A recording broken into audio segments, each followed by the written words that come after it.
Today in lesson 69, we'll be talking about two different concepts together. The overarching topic will be matrices. Then we'll look at one specific idea dealing with matrices, and that's the idea of determinants. If you want to go and open up your book to page 437, I'll be referring to a couple of the different examples that are written on that page. Again, that was page 437 if you would like to look at some of the examples along with me as I'm going through my notes with you. So let's go ahead and start off with what is a matrix. Now, back in Algebra 2, we talked about a number of things with matrices. We talked about how to find their size, how to add and subtract them, how to multiply. We're just, again, dealing with this one concept today near the end of our lesson about how to find what's called their determinant. So let's just review some basic information that we know about a matrix.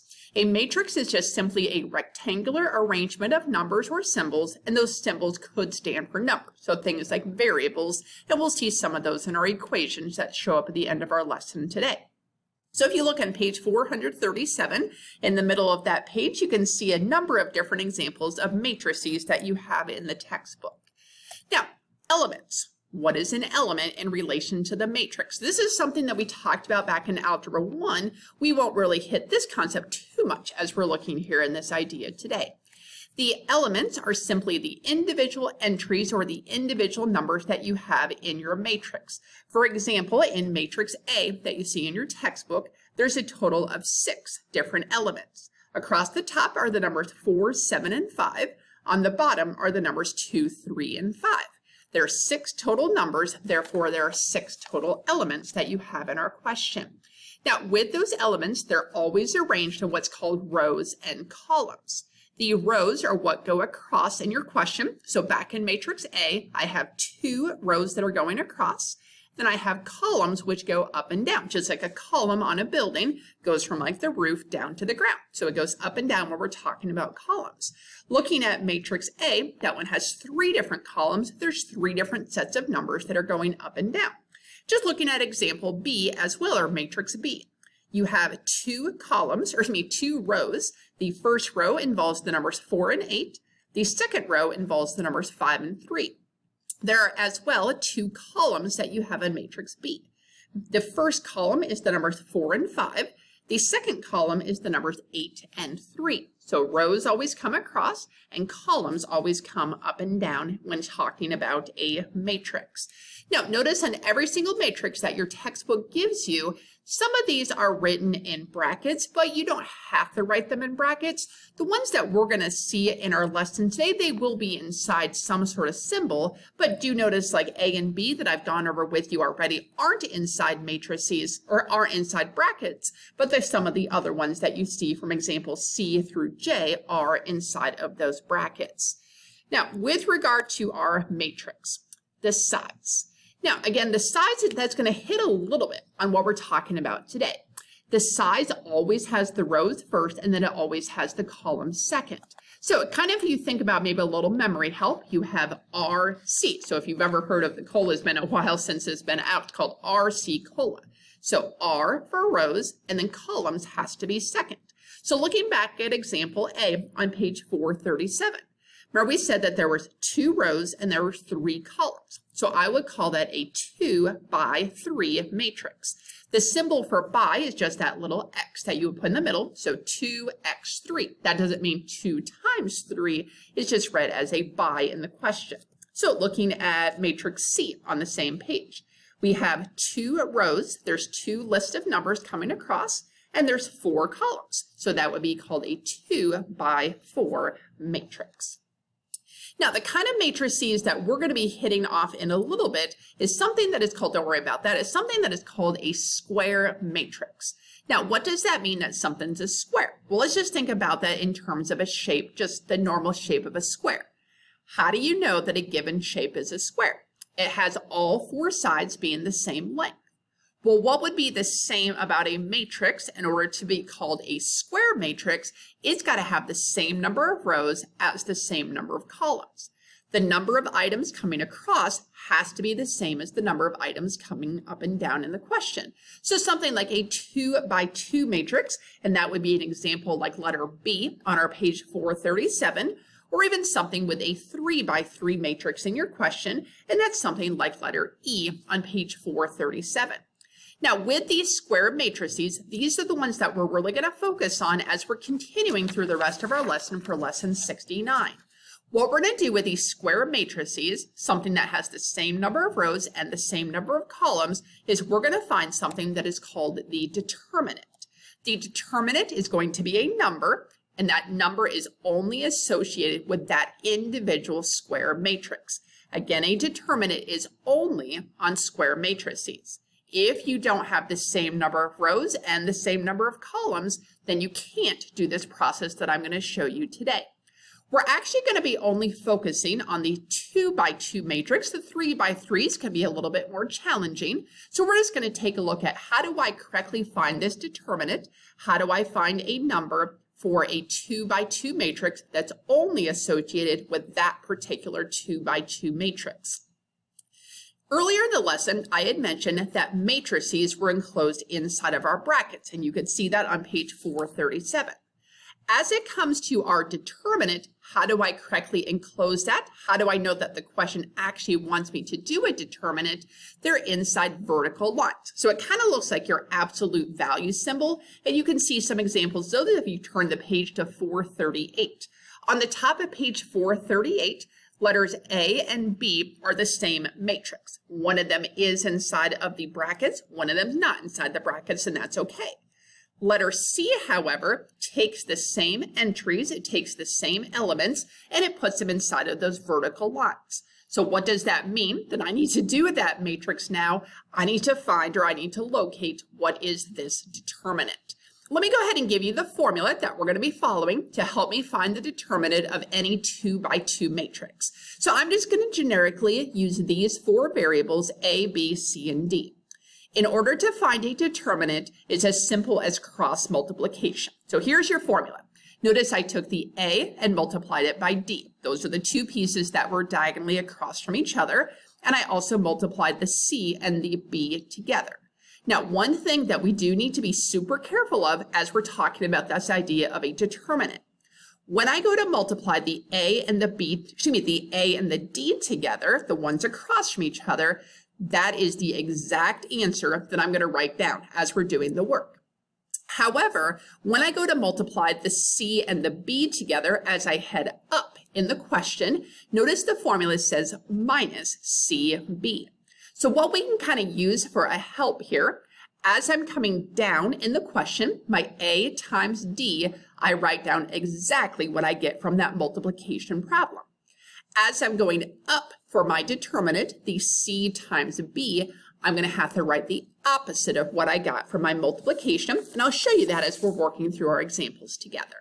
Our first determinant, inside of our matrix are the entries -4, -3, and then 2, 7. Notice this is an example of a 2 by 2 matrix because you have 2 rows and you have 2 columns. Notice the question is inside of your vertical bars, and that clues you that you want to do a determinant on this question. The formula that we just looked at says I need to cross multiply. What numbers will get multiplied together? My -4 is going to get multiplied by the 7, and then my 2 is going to get multiplied by -3. So I filled in the formula just like I showed you on the last screen. So here's the work after I actually did the multiplication. -4 times 7 was -28. Notice I wrote down exactly -28. As I come down in the question, I wrote down exactly the same number.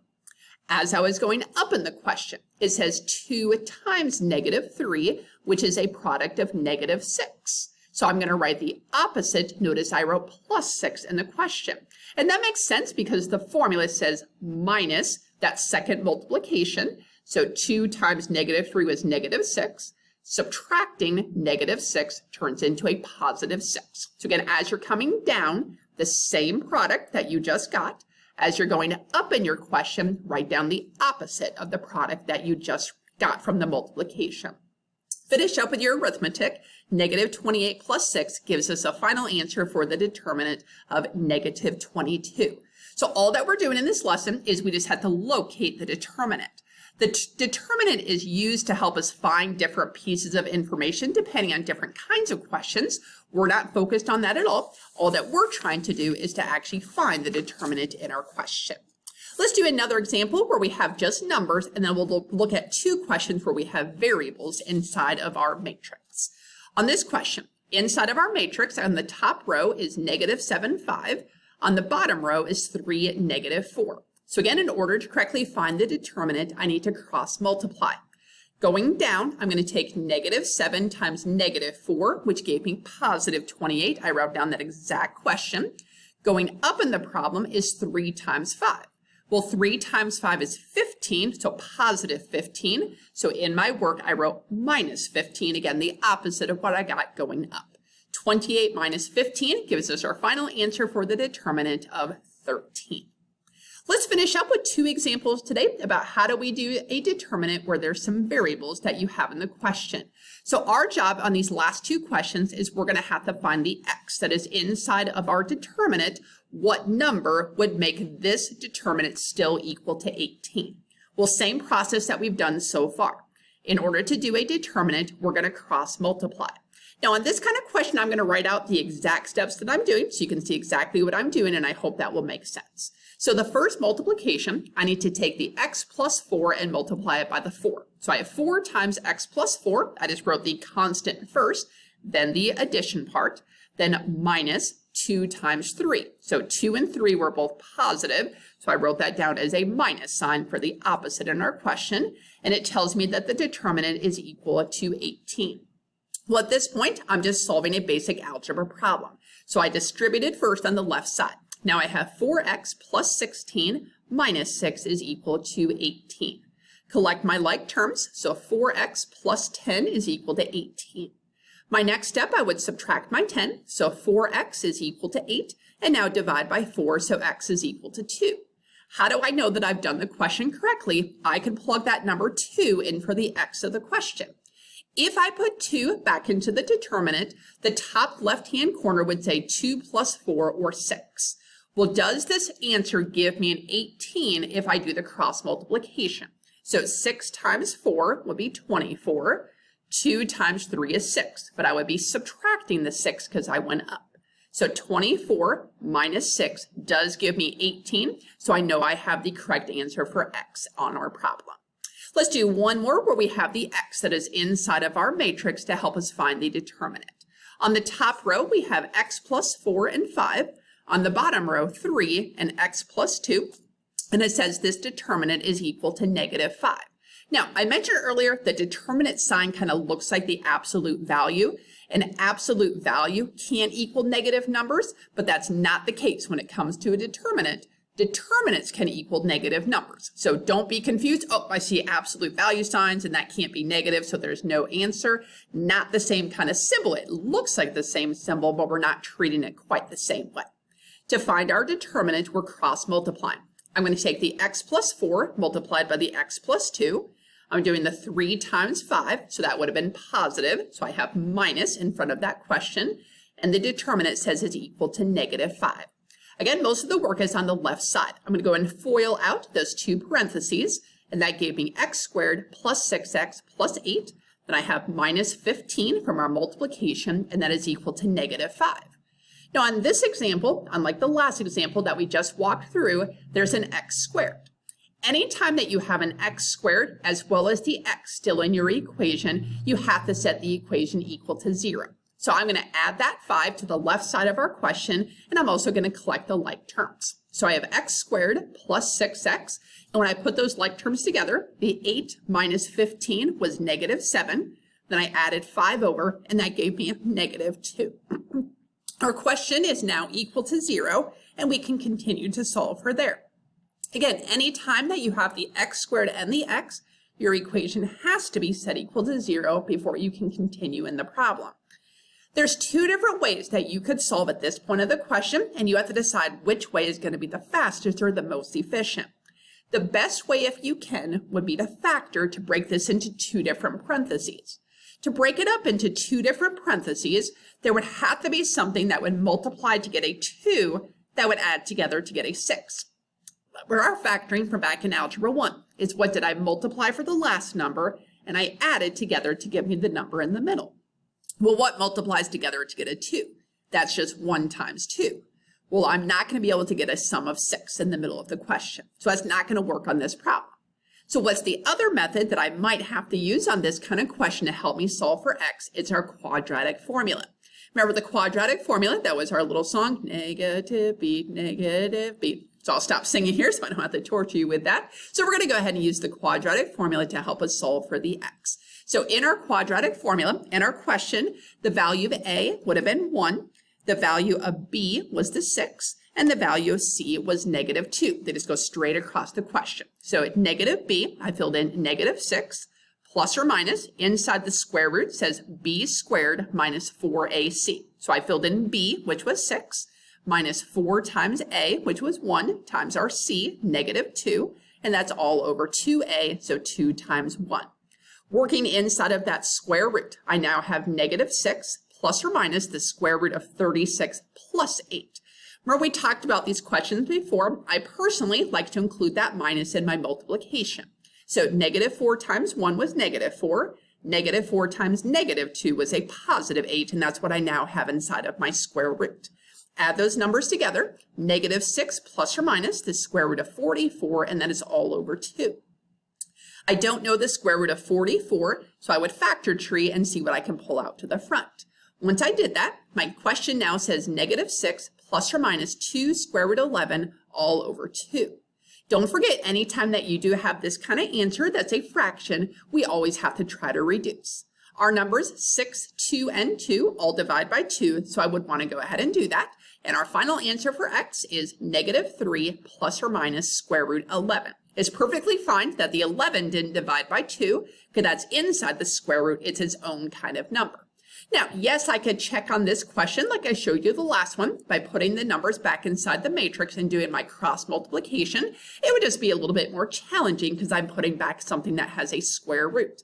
I technically have two answers here as well, negative 3 plus root 11 and negative 3 minus root 11 as well. So the overarching principle for today, we're doing square matrices. We have the same number of rows as we have the same number of columns, and we're really just focusing on 2 by 2 matrices. What are we doing? We're finding the determinant. The determinant is found by cross multiplication. I'm going down in my matrix. I write down the exact number that I get. Then I go up in the matrix. And when I go up, I have to write the opposite of what I get in our question. So try the ones that you have here from your homework from lesson 69 and let me know if you run into questions and you can't come up with the correct final answer.